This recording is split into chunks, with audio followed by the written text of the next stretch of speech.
Hey guys. So I recently picked up this laptop, and this laptop, it's old. It's really old. It's like 13 or 14 years. It was released in 2006 or 2007, and I picked it up for 35 bucks. So basically nothing, right?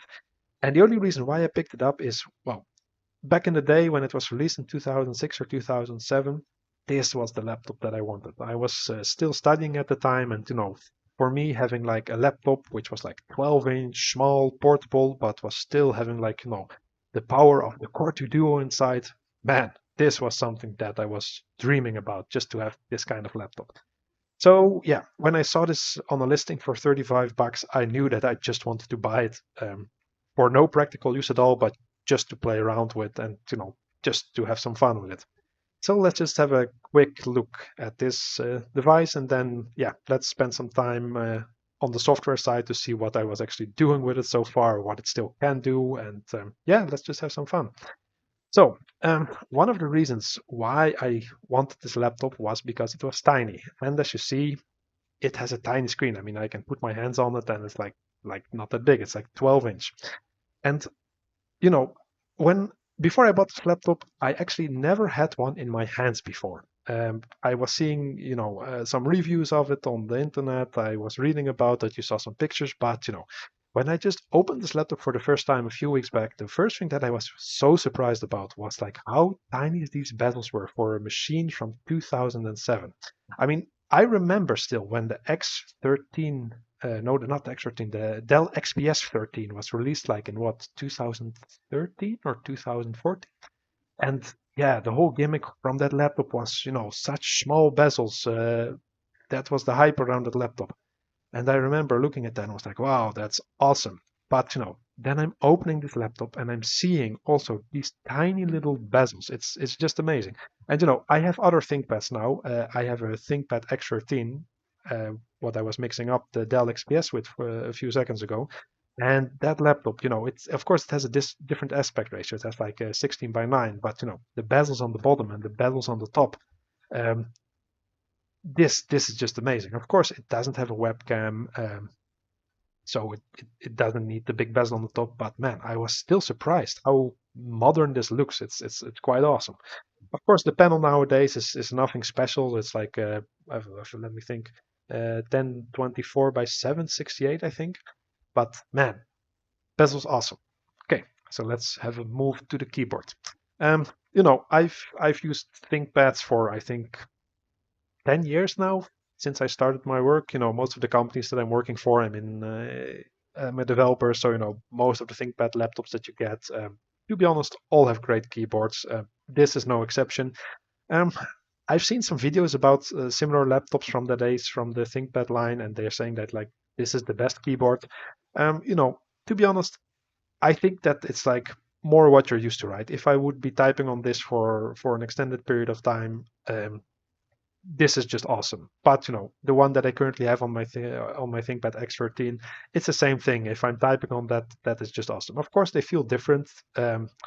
Maybe this one feels slightly better, but all in all, it's just ThinkPad keyboards. Some people say that they gotten worse over the years. In my opinion, it's just a matter of perspective and just using it for a while and what you're used to, right? Um, okay, so this model doesn't have a trackpad. I think back then it was just too small area that they could put a trackpad. So the only thing that you will actually get is like this little knob that you can use to move the mouse around. I also have it on my X13. Do I like it? To be honest, on this laptop, I actually quite like it. After you start using it for a while, it gets easier. You can get a feel of how the mouse is moving around, how to quickly speed to one side of the screen to another. It's uh, it's quite okay. Of course, I still prefer a trackpad, but since it doesn't have it, you will have to use something if you don't have a mouse, and it's quite okay. Also has a fingerprint scanner, and man, this was actually quite a surprise because when I started using this, of course, it's not like put your finger on it; you have to like swipe it like this. But as it actually turns out, this fingerprint scanner is more accurate than the one in my X13.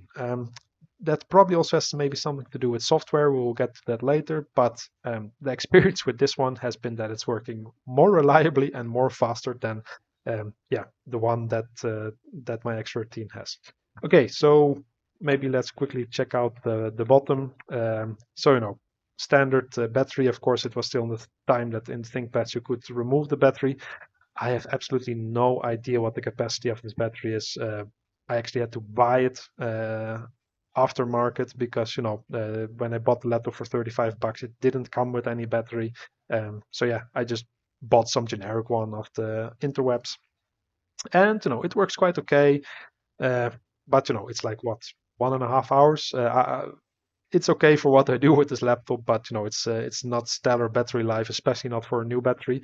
I know that you can buy the extended batteries for this one, so that's the batteries that will stick out a little bit in the back, but they will give you more capacity. Um, yeah, and then you have the docking port on the bottom. I don't plan to use a docking station with this, so yeah, whatever. And then you have here the little bay that you can remove with two little screws to actually change the RAM. It has like two slots of DDR SODIMMs that you can put inside. It came with four, uh, and actually that was actually a surprise. It came with one stick of four, so I still had one bay left. And I was actually quite surprised because usually these came into a configuration that you would have like 2 times 1 or 2 times 2, but not 2 times 4. So I think that the guy that I bought it from only put in like one stick of four. And it was actually interesting because, this SODIMM memory, this DDR2, is like super expensive right now because it's like getting pretty rare, especially the 4 gigabyte modules. They are basically like, um, if you can find them, which is not easy in the part of the world that I'm living, and if you find them, they are quite expensive. So yeah, I was surprised that there was one 4 gigabyte sticks in it. And the nice part is that I actually still had one 4 gigabyte stick myself, so I was able to put a total of 8 gigabytes in there. So pretty sweet. Um, then looking on the side, looking on the ports. So first of all, FireWire. Um, I don't know. I don't think it's very useful at this point. Maybe some people will still have some, old cameras or stuff like that that will use the FireWire. But yeah, for me, this is basically useless. Um, two USB 2 ports. For the time, awesome. Now, uh, you know, it's like 10 megabytes per second, something like that. You can plug in some mouse, keyboard, or some other peripherals. But if it comes to disk speeds, what I would use this mostly for, it's kind of useless. Um, then separate audio connectors, so for audio out and audio in. Also something that you don't see nowadays. Yeah, for me it's kind of like, okay, crap, because most of my peripherals that I have are like the single connector, which have like yeah, both for audio in and out on the same connector. But old laptop, different standards, right? Um, Drive bay, um, pretty cool. So you can just have like remove this one little screw on the side. You can just remove this and just with a tab pull out the whole hard drive. And that's actually pretty nice because yeah, it's very easy to access. Um, Actually, when I got this laptop, there was no drive inside, so I actually put like a 128 gigabyte SATA 3 drive in there, SSD. So that's pretty sweet. Okay, next up we have like the pretty sweet modem. Yes, modem. I also use this connector in this time, at least for me. I don't know any provider in my area which would actually still have that kind of stuff. So yeah. And then of course we have the power connector, which is like the standard barrel connector that Lenovo was using on most of the laptops of that time. Nothing in the back, only the battery, which I already showed. Other side, we have the ventilation fans, another USB 2 port, VGA. Unfortunately, the only display port that is on this, or port on for an external display on this laptop, I even don't own any monitors which even supports VGA anymore. So maybe I need to get some converter if I want to hook it up. To be honest, I didn't try yet, but yeah, this would be the only option for that. Um, Gigabit Ethernet. So this is pretty nice. Transferring files and stuff. If you want to do it fast, you will be able to do this. Then here we have the card slot reader. I currently have some cards in there. It's like a micro card, micro SD card, but then in the adapter. and I currently use this for backups. And then I think an express card. To be honest, I didn't do that much research into this slot. I know that this can be used to add like some things for corporate use. So if you have some authentication or something like that. But I also saw some people who were actually buying the things to put USB 3 on different ThinkPads. But I'm not 100% sure if this ThinkPad will actually support that. I would still need to look into that. Um, so other things that I did on this laptop, yeah, quite interesting. Like I said, when I bought it, it didn't have a battery. RAM was installed, but 4 GB. I added another four, so the machine total has 8 GB now, which is quite interesting because when this machine was released, they actually were saying that it would not support that, but that was because the 4 GB SOL-DIMMs were not released at the time. And yeah, once they were released, people found that they could actually just put 8 GB in there without any problems. Yeah, like I said, I added the hard drive, 128 GB, and yeah, I actually completely replaced the fan assembly. So I'm of course I'm not going to open this up, but the CPU would be here, the GPU I think would be somewhere here, and then there's like a heat pipe going from here to here, and the fan would be around this area, blowing area over this heatsink here. And the seller already told me that, yeah, it still spins, but it just makes a terrible noise. So, probably you need to oil it or do something with it or clean it because it's like not good anymore. So when I opened the laptop up and yeah, I had a look at how this heat pipe construction worked and just looked at the fan itself. Um, Cleaned it, put some oil in it, didn't work. So I actually ended up just, ordering a new one off eBay for I think $10, something like that, and I just repasted GPU, repasted CPU, and just put in the whole new heatsink. Um, yeah, what else did I do on this laptop? Yeah, maybe one thing that you already saw was is that not sure if the camera will catch it, but maybe you can see this little edge here. Um, the top is actually not the normal cover that the ThinkPad would usually have. The guy that I bought it from told me already that he put like some kind of sticker over it because the lid was like horribly crashed, scratched, and not in a very good condition anymore. Um, to be honest, it looks fine to me. If the lid is scratched, I don't have any intention of removing this for now. For me, it's quite okay.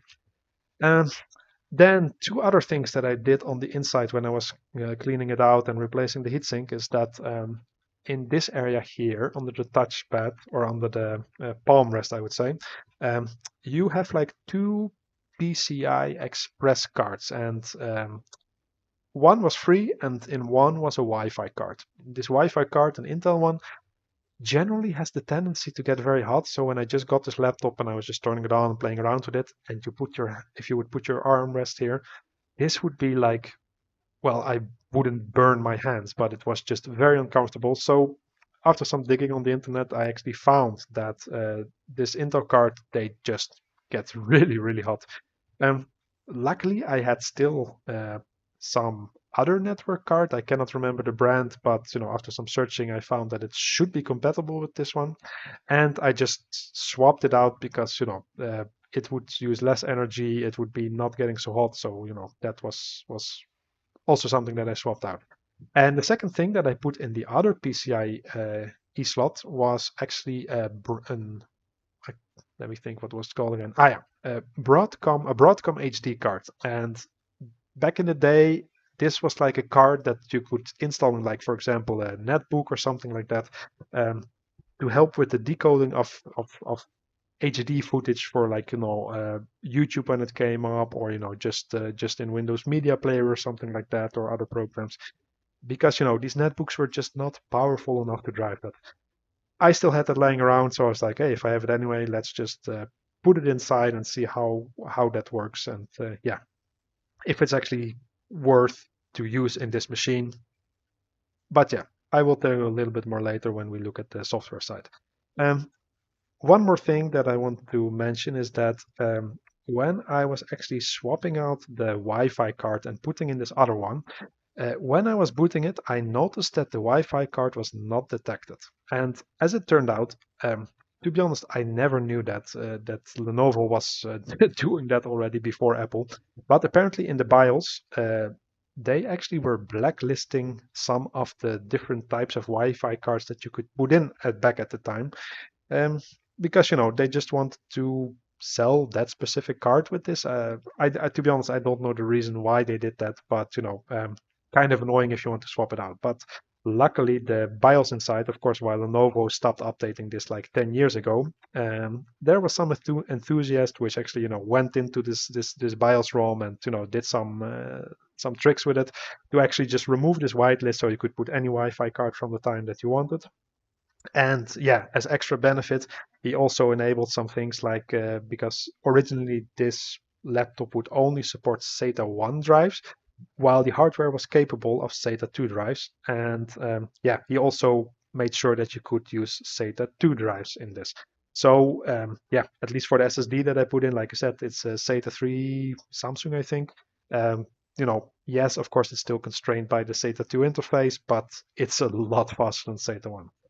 And yeah, that's pretty much the overview of the hardware of the laptop. So let's just change the setup a little bit so we can actually look on the software side what I actually have been using this laptop for. And yeah, let's check that. So let's turn this laptop on. Um, I'm just filming from the screen because I don't have any VGA capture devices or anything. So let's hope it will turn out fine in the video. The operating system that I decided to put on this is Zorin OS Lite. Initially, I thought that I might go with Windows 10 or something like that, but I thought that that would be quite heavy for this old machine. And after some googling and searching into lightweight Linux distributions for older hardware, this Zorin OS was basically on every list on some level, let's say. And yeah, on the website it said that it was for like laptops up to 15 years old. So, I was like, okay, let's just give that a spin. Uh, Also nice that it's like Ubuntu based. Ubuntu is like my daily driver for both work and private use. So, I'm pretty familiar with everything there. So yeah, I thought that it would be just a good choice from my side. Okay, so as you can see, it booted actually pretty fast. I think it was like under 30 seconds for sure. So the SSD inside does its job. And when we come to the login screen, just I can use the password, but as you can see, it also asks me for my right index finger. So let me just swipe my finger and up. And as you can see, it locks me in without any problem very fast. Like I said, this fingerprint scanner, even though it's like 15 years old, 14 years old, actually performs better than the one that I have in my Thinkpad X13.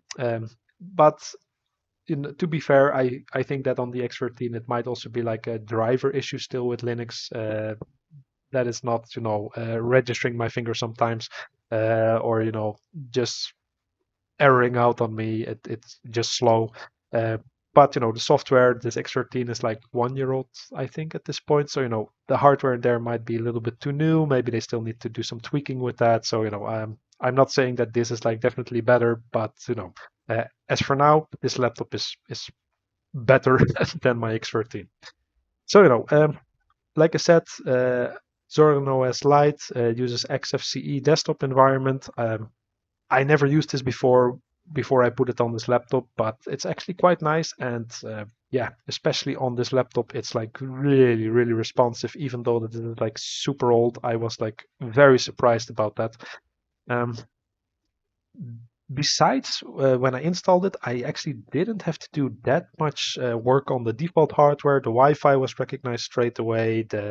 All the ports were working just fine. Screen resolution, everything was fine.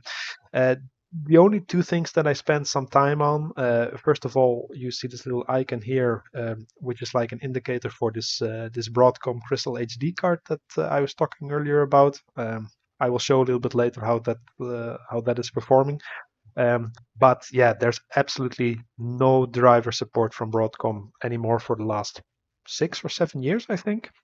So basically, what I had to do from some GitHub repo, I had to pull the code, yeah, build a kernel module from it. Actually, had to do some fixes in that code because it would just not work otherwise with this Linux distro, and install it. But yeah, after 2 long nights, I actually got it working. And the second thing what I did is I'm not sure if it's actually readable, but as you can see, I have here like the on the right corner the temperature of the CPU, so it's like 49 degrees right now, and then the 0 RPM. I actually did some. Wait, if I hover over it, maybe you can see it better.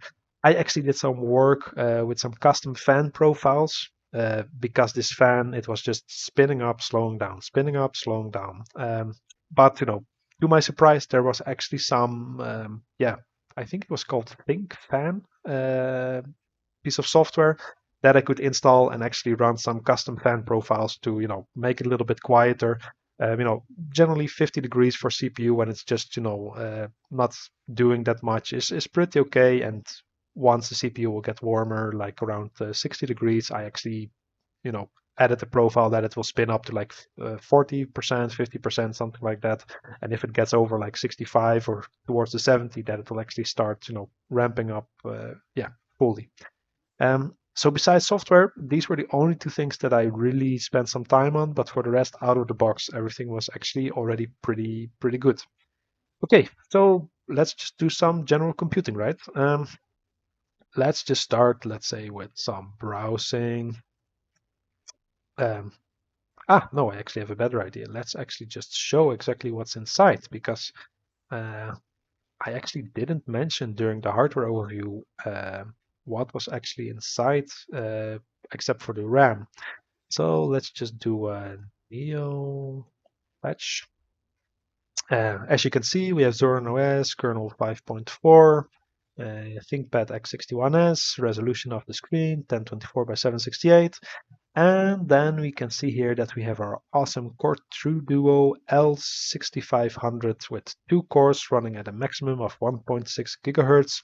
GPU, some Intel integrated 965 GM, no idea. And then when it comes to RAM, like I said, I have 2 times 4 gigabytes installed now, and we are not even using 1 gigabyte at that point. So that's, I would say, pretty good. Um, Fun thing about this Core 2 Duo. This is like the L variant, which I believe stands for like the low voltage ones, low voltage. Because besides the x61s, there's also like the x61, which is a little bit more beefy and has like a different type of Core 2 Duo processor in it, which can run up to like 35 watt, while this one only goes to like 15 watts, I believe.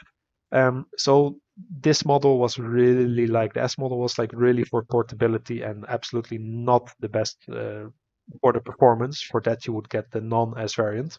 But yeah, for me, this, like I said so far, this has been working out quite okay. So yeah, like I said, let's just start up the browser, and I think I already started it. So let's just type my password so we can actually use the browser.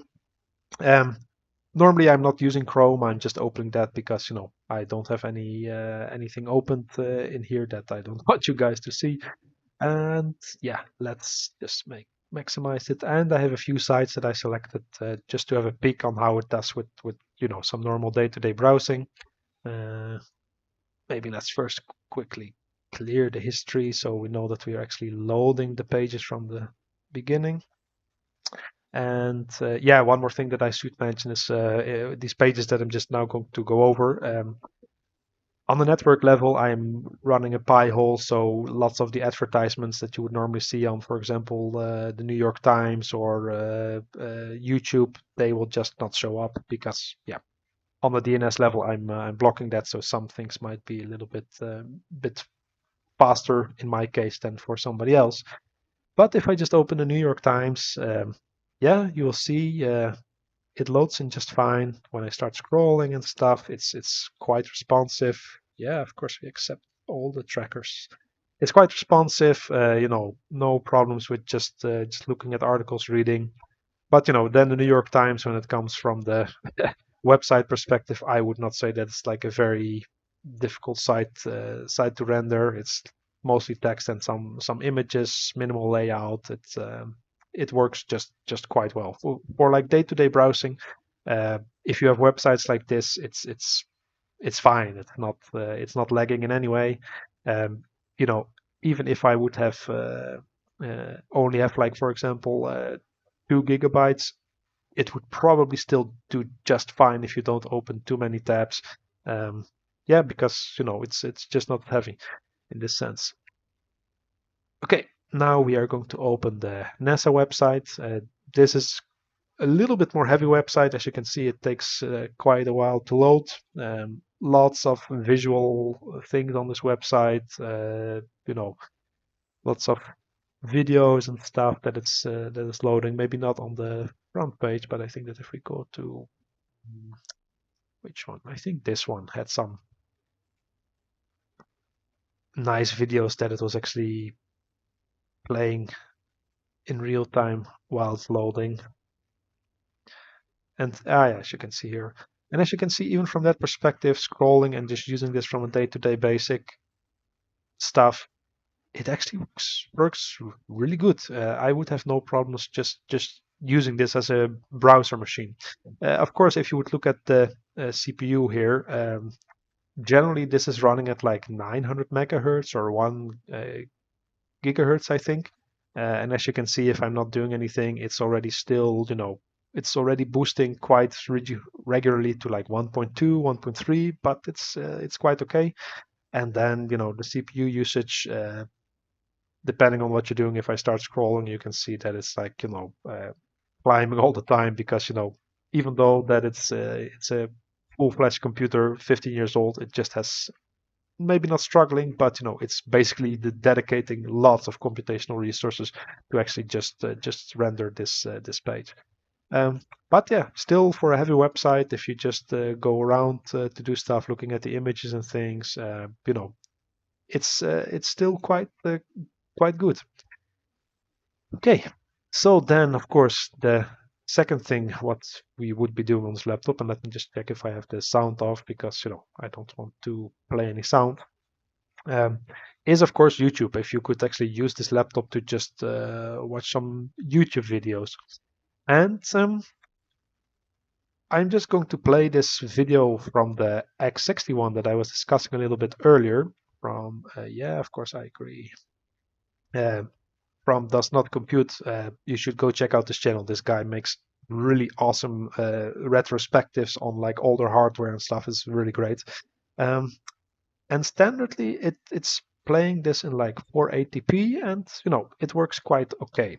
But there's a but, of course. The one thing that I had to do, and let me just quickly show you that in the stats for nerds, as you can see, um, it's actually using MP4, which is like the H.264 codec. And this is not something that YouTube is using by default anymore on most laptops. But you can actually install this, H.264ify extension, which will actually force YouTube to, use that codec and not the newer one, and block things like 60 FPS video because that's just really, really a no-go on this video.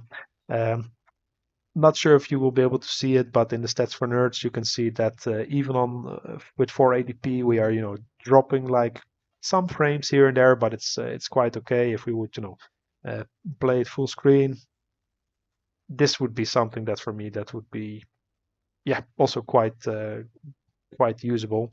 Of course, it will be not the best and smoothest experience, but it's quite okay. And let me just exit full screen for a second. Escape. If you can see, I put it on 720p now, and it's still playing smooth. It dropped a few more frames, but it's still pretty okay. But yeah, if you look on the right corner here where it shows my CPU usage, it's using like half of the CPU power just to play this video. And I'm pretty sure that if I would put it on 1080p, which is the maximum that I could put it, I think, with this extension, yeah, it actually still plays. As you can see, it's it's dropping frames a little bit more regularly now in the stats. Not like only at the beginning as we had like with 720p, for example, but like a little bit more on a regular basis. And the CPU is just, pretty much maxed out from time to time, just trying to keep up with playing this video. Um, and if you set this to full screen, you can actually see that it's, of course, maybe not in this shot, but if he does some B-roll or something, that you can actually see that it's just not really playing that smooth. Even if I would, disable this overlay from the stats, you see already that the video becomes quite choppy. But even from that perspective, it's still quite good. So from a normal day-to-day browser perspective, websites it handles just fine. Video, yeah, but I would say to 720p maximum.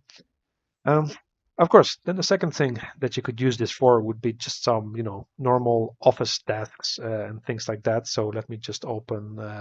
I have, I think, LibreOffice installed on this. So let's just check Libre, and let's just open Writer for a second. And yeah, no, let's just discard those. Nope, discard. Yes. No, I don't want to save that.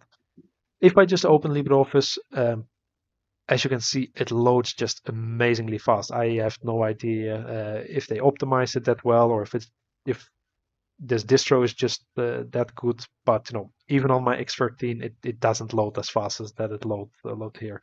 Of course, typing and stuff like that just works fine. I have absolutely no issues with it. New pages, Of course, I didn't do any extensive document writing on this because I'm a developer. I'm just not not doing that much. But yeah, from that perspective, it just works great for like any kind of text manipulation or like documents and things like that. This should just work fine. And even if I would use, for example, the XL variant, which is Quake, I think. Again, I also was not using that, but this loads as fast as any of my other laptops that I'm using for work or for private.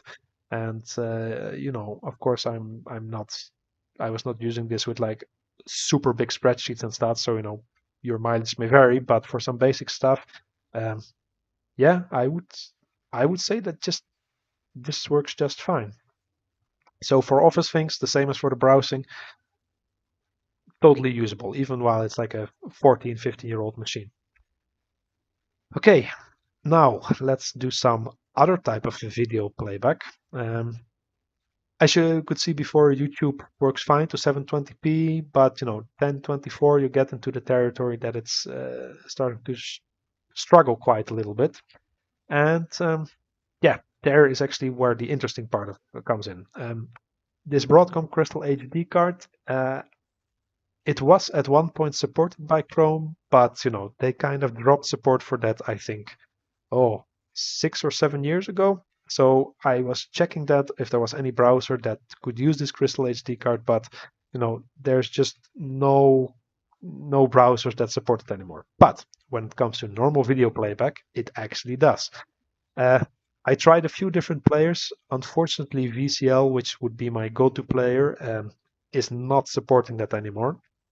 So if I would open this file, the Big Bug Bunny, the standard file, and I try to play it back, it's like a 1080p file. If you look at the corner here, this would indicate, I think, blue if it would use the Crystal HD card, and in this case, it's not using it. It's ready, but it's not using it. And playback seems okay. I don't know what the bitrate of this file is, but it's like 30 FPS. But yeah, even if you put it full screen, maybe you will not see it that good on video, but the video is actually stuttering quite a bit, and it's actually dropping quite a few frames, even if I run it full screen. And it's not the best experience. And if we look at the CPU, I would say it hovers around 60-70% of the CPU from time to time. It doesn't throttle all the way up to 1.6 gigahertz all the time, but you can see that this machine is just struggling a little bit with that. But I found the player, which is X player. Let me open the file. Which was actually one of the only players that I could find that would actually still support this Broadcom HD card. And yeah, as you can see, the playback is blue now. And if I put it full screen, the experience is just a lot better. The choppiness that I would see in VCL is just not there, and so this card, at least in that sense, is actually doing something to make the playback way smoother than that it would be with VCL and not this Broadcom HD card. Um, One thing that I was expecting to see actually was that the CPU usage would also be a lot lower, but yeah, in the end, it's still the same. It's around 50 to 60% of the CPU usage, and it also doesn't clock the whole way up. So from the CPU perspective, it's not really adding anything. It's not saving me any battery life or anything like that. What this card was originally designed for, that it would um, on the netbooks that I was using it for with before, that it would actually allow playback for this kind of content and leave the CPU free for doing other stuff. But yeah, that's just not the case here. So for video playback, just normal videos, yeah, this card on 1080p does improve the situation, but the CPU just remains the same. But if you want to watch a movie, it certainly helps a little bit. Okay, so from the same as from the browser or from the just doing some office stuff, video playback 1080p with or without that card, Broadcom card also works fine. I would recommend with the Broadcom card in that case, as it's just a little bit better. But yeah, it is what it is.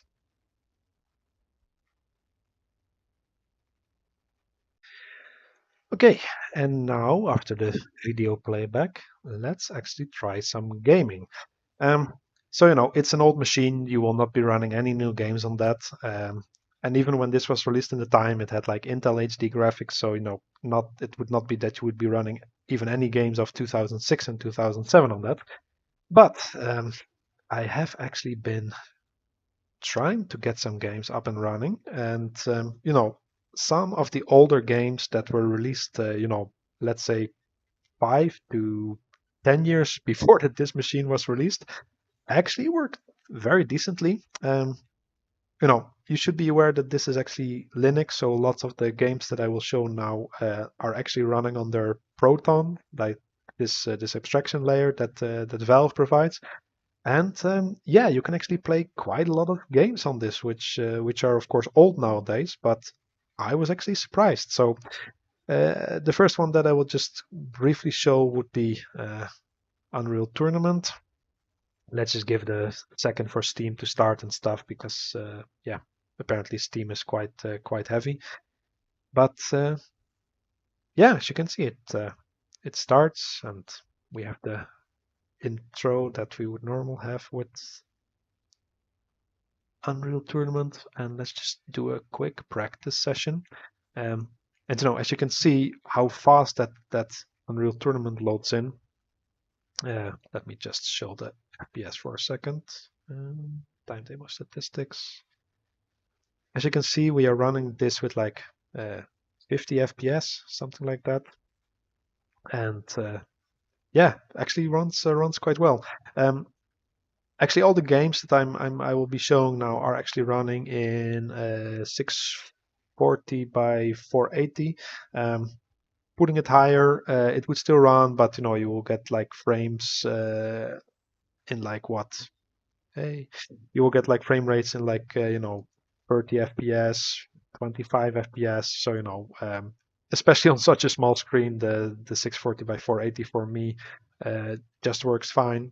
And yeah, retro gaming, even if you're running Windows games or like games that would normally only run on Windows, if you want to run something like that with Proton, really cool, just runs fine. I could play this like all day. It's pretty sweet. So yeah, Unreal Tournament, nice. So yeah, let's just not play this for hours. You can see that it works. Let's just switch to something different. I also installed Quake 3. These back in the day, Unreal Tournament and Quake 3 were kind of competitors, So I remember going over the benchmarks from, the Unreal Tournament is scoring this much frames per second on the Riva TNT card and that kind of stuff. And yeah, now I'm testing it myself on a 50-year-old laptop. But yeah, Quake actually also kind of interesting because the first version of Quake that I'm going to show now is actually the official Quake that you can find on Steam, and this is actually running through Proton. As you can see, it starts like normal,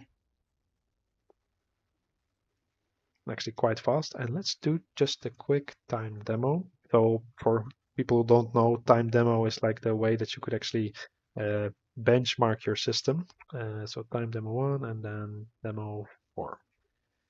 So this will basically is just a playback of one of the games, and it will try to do it as fast as possible. And of course, the faster that it does that, the better your machine is. And this actually is really nice. I'm not going to show you any gameplay because you can see that this just basically flies through it. Like I said, also runs on like 640 by 480, and it just works. It just runs really, really nice. And it should finish soon, I think. Yeah. And if we look at the frame rates, we get around 40 frames per second in the Windows version, which is running under Proton. But now comes the cool part. There is actually a project. Let me open that. I think I had it in games, which is called Quake 3.io, which basically took the original source code, maybe not ported it to Linux, but kind of expanded on, improved upon it. And yeah, as you can see, it starts just fine, the same as the other one. So yeah, this is just native Linux implementation, let's say, of Quake, not this Proton that I showed earlier. And if we do the same, time demo 1, demo 4, it loads just fine, but you can already see when this is running, where we were getting like 40 FPS with the Proton version, which is like running on their Wine. This is just not the same. And to be honest, I haven't looked into it yet because for me it was quite surprising when the Proton version was already running so well. I thought like, when I just run the Linux native version of this, it will just fly through it, but the performance is worse. And like I said, I know that IO Quake, they kind of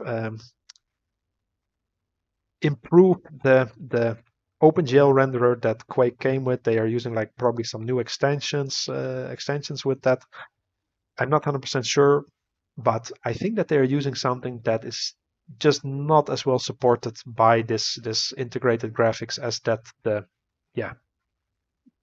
Quake uses through Proton, because I'm only getting like 25 frames per second instead of 40. So I need to check that, but yeah, that was actually quite surprising for me. But yeah, as you see, Unreal Tournament, Quake 3 Arena, both games that are working quite nice. One of the games that I also installed. Wait, can I not start it like that? Wait, let me just open it through Steam. I don't have that anymore. Maybe let's just library, open Steam. Yeah, Call of Duty. This was also one of the games that I still remember that I was so interested in playing this, and so yeah, I just had to test it when I was playing around with this laptop. And this is also Quake 3 engine, so basically it runs the same code base as that Quake 3 was running on, at least from the technical perspective. And yeah, this is actually also one of the games that let's just give it a minute for it to start. but was actually also just performing pretty okay. Of course, if it starts. That's the thing with Proton, right? I noticed that when using Proton, that for all the games that I tried, so Quake 3, Unreal Tournament 2004, it was kind of not that easy to get all of them working, especially not on the latest version of Proton, because they're improving this all the time. Some fixes are done with the old version of Proton, some versions of the newer version of Proton. Apparently, they're not doing some bug fixes in that. I don't know exactly how that works, but I'm pretty sure that every of these games I had to choose a different version of Proton to get it working. Um, let's just give this. I probably need to click actually play Call of Duty. Ha, lol. So let's see if it starts now.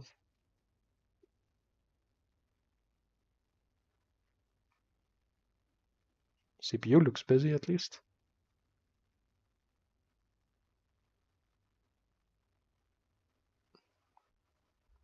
Oh, it says it's running.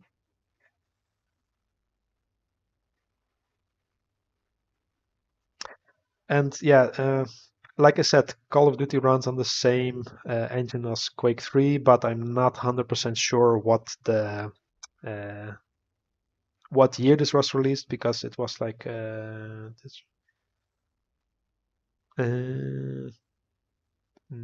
I don't want that. It runs on the Quake 3 engine, like I said, but I'm not 100% sure if it actually if they didn't do like massive improvements. So let me just resume the game. Yes, loaded. Again, this also runs on 640 by 480. Loading is sufficiently fast, to be honest.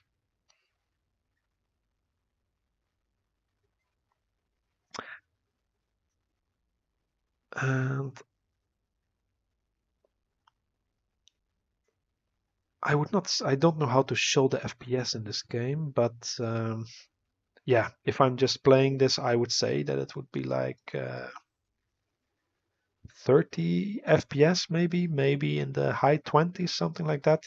So it's not as smooth as Quake 3 or the Unreal Tournament, but yeah, um, if the action is not too big, it just works fine. It plays quite nice.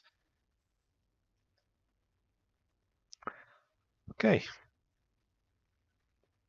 yeah, I will not show more of this because it's not that interesting.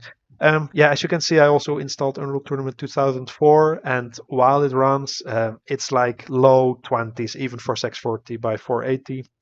Even if you put like all the resolutions and all the settings that you can do there, like on the lowest setting. So um, let's just not get into this. If if you want to play games on this, yes, you can play some games, but pretty much only the old and retro games. Some shooters. Probably if you installed Windows on that, maybe some of these would run a little bit better. But Quake 3, Unreal Tournament run actually surprisingly well on this. Okay, so we had some browser, some Office, video playback, some gaming, all things that, you know, uh, if you adjust your expectations, you can actually do on this. So quite cool. And the last thing that I just want to play around with or just show is actually some development, because, like I said, I'm a developer by trade, so I just had to test out some stuff. And yeah, uh, most of the stuff that I'm doing nowadays is like DevOps related. So I'm doing lots with virtual machines, containers, and that kind of stuff. So what I have here is actually a open source project that I'm working on, the Epiphany platform. If you just Google my name, it will come up somewhere.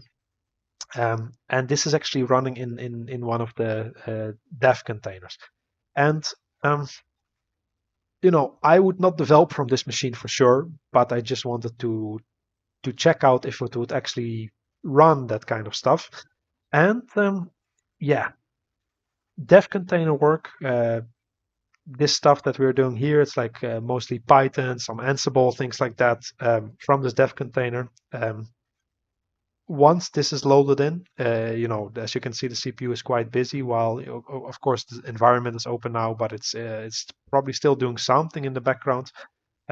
Once you just open this and the container is fully built and stuff, um, it uh, it works fine. It's not the fastest experience, but if you just want to do some scripting, some Ansible stuff like that, using a dev container, um, you know, it will work. It will work quite okay. But it's building this dev container. This is like quite a beefy dev container. It's like I think 1400 megabytes, something like that. It installs like tons of packages. Let me just quickly open this dev container file. Um, yeah, it installs like a whole bunch of dependencies, some things for Kubernetes, some of the things that I'm using on a daily basis. And then, of course, for Python, we have some requirements, which installs, I think, like 160 different packages plus some extra development packages. And building this was taking like 30-40 minutes, I think. But once it built, it's quite okay. And the development experience, just code completion, all that kind of stuff, um, absolutely no issues. It does what it needs to do. It works just fine. It works just fine. Um, Another thing that I tested, because like I said before, I'm doing lots of things with virtual machines. So I also installed like a QEMU with libvirt, and I actually created like a bunch of virtual machines to just deploy some Kubernetes cluster that yeah that I was installing actually through this piece of little automation that I was having in Visual Studio Code. And yeah, I actually can just fire it up, I guess, because dev slash Vagrant environment, and then can't remember what it was called. Yeah, libvirt cd libvirt. I'm using Vagrant for this, so if you don't know Vagrant, Vagrant is just a very easy way to set up some development environment with multiple VMs and stuff like that. It's pretty great. You don't need to, prepare a bunch of stuff to install just a basic distro. This just pulls them from a repository, and then you can add some additional stuff. And yeah, like I said, I already created this VM. So basically, in this case, the Vagrant up command will only start them. But the installation of these VMs and stuff was, I think, taking like 20 minutes for 3 of them. So it's not that bad. Um, but yeah, if you then just start them again, as you can see, it's just starting them one by one. You can see them coming online. Um, it will take like a solid 3 minutes to just boot up all these VMs and work with them. Um, from the automation perspective, like I said, when I was just testing it with this automation project, this Epiphany project that I'm working on, installing Kubernetes took like what 3 hours, I think. So something that would take like starting like 8 VMs, I think takes like 1 minute on my X13, and then deploying Kubernetes only takes like another 15 minutes, something like that.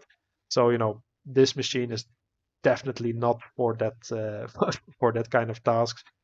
Maybe for some light scripting, Bash, Python, and stuff works. Like I said, you could even use the dev container, but yeah, it's just not designed for that kind of stuff anymore, right? You just really need to have something faster. And on the other hand, what I also tried was actually some of the more old school development stuff that I was doing, like actually in those days. Yeah, I know that it's busy, but let's just fire it up anyway. Let's see if we can do two things at the same time, some multitasking. Was actually Lazarus, and yeah, Lazarus is like an open source project, like an IDE, integrated development environment, uh, which is actually for the Pascal language, Object Pascal. So this is basically like open source version of Delphi. You can Google that. It was actually fairly popular, like in the late 90s and the early 2000s. Nowadays, not so popular anymore, but I was using this for a long time to do some of my private projects. And yeah, this was actually one of the last ones that I was working on in this language and development environment, which is actually like let's say a mind. Minecraft type shooter that I was working on. So you can, just create simple environment with the blocks, and I wanted to create some kind of Quake 3 or Unreal Tournament like experience with that. And yeah, I was actually surprised that, like I said, even now it's starting up 3 VMs. You saw that it only was taking like a few seconds to fire up this environment. And even while it's busy, if I just, of course, I already built software, but if I just want to start this project, um, you know, even while the CPU is quite busy, it just loads this game from the IDE with debugging and everything in like seconds. And, it's running at like 50 FPS. It's so for multitasking, I was actually quite surprised that was working. And the standard stuff for just building something, just putting some blocks, removing some blocks, also works quite well, I would say. I was actually surprised about that. Okay, so let's just quit that. Yeah, so this old type of development stuff, while I'm not doing that, to be honest, at all anymore these days, I could do it on this machine. It works quite great. Um, Doing any kind of modern development, at least what I'm doing now with like the VMs and stuff, and the containers, Kubernetes, and all that kind of stuff. Yeah, as you can see, it took like 3 minutes to fire up all these VMs, and yeah, I have them running out. It works quite okay. It works quite okay. Yeah, so to just maybe one more thing that I can actually show. Let me just update the task manager, because as you know, I have 3 VMs running now, some 2 environments that I have running with containers. I have a browser with 3 tabs. I have like uh, several office programs or office type programs open, even still some video player open, which is probably not playing now. No, but this HD Broadcom HD card is still playing. Um, if I would look at the task manager now, um, yeah, I'm just using 66% of the memory. So that would be like what? 4.5, maybe 5 GB that I'm using from the 8. Um, so yeah, with 3 VMs, which could use 2 GB each if they would max out. Of course, it only uses as much as the VM actually needs at that point. But yeah, memory usage is not bad. And even while I have so many programs open, of course, let me just close it for a second, because that task manager also uses quite lots of CPU. Um, the CPU power is still low. It still clocks down. The system is like still super responsive. So for multitasking, uh, works great. I have absolutely no complaints about it. So yeah, to sum up, daily tasks, browsing, office stuff works absolutely fine. Even if you want to watch some YouTube stuff, great little machine, no complaints about it. Uh, Video playback, like just normal video files, like from your DVD collection that you own and that you ripped, you can do that. It works just fine. Even maybe some Blu-ray rips, 1080p works fine. Gaming, if it's older games, works also pretty okay. No problems. Just firing up some old games, even if you're in Linux. Like I said, sometimes it's a little bit tricky to get them to work with this Proton, but it's getting better and better. Like every month, there's like fixes and stuff. Development perspective, old stuff works great. No problems with that kind of stuff. Probably if you need to do some light scripting, some Python, maybe some Go, things like that, or just doing some system administration, also works great. For heavy development, if you need to do anything with like a bunch of virtual machines, I cannot recommend this machine. It's just too slow. You're waiting just too long. Um, so yeah, all in all, that's it. Currently, I'm just playing around with this machine. I'm just having fun. I'm I'm actually using this to manage some of my own servers here that I have in my closet. Just SSHing into them and just running some of the stuff. And just seeing what my dream laptop of 2007 is still capable of. And to be honest, I'm surprised. I might follow this up with actually some installation of Windows 10 just to see if this is actually better than this Zorin OS Lite what I have now. But yeah, all in all, pretty impressive so far. So that's it, and yeah, maybe I will post another video about this little machine later.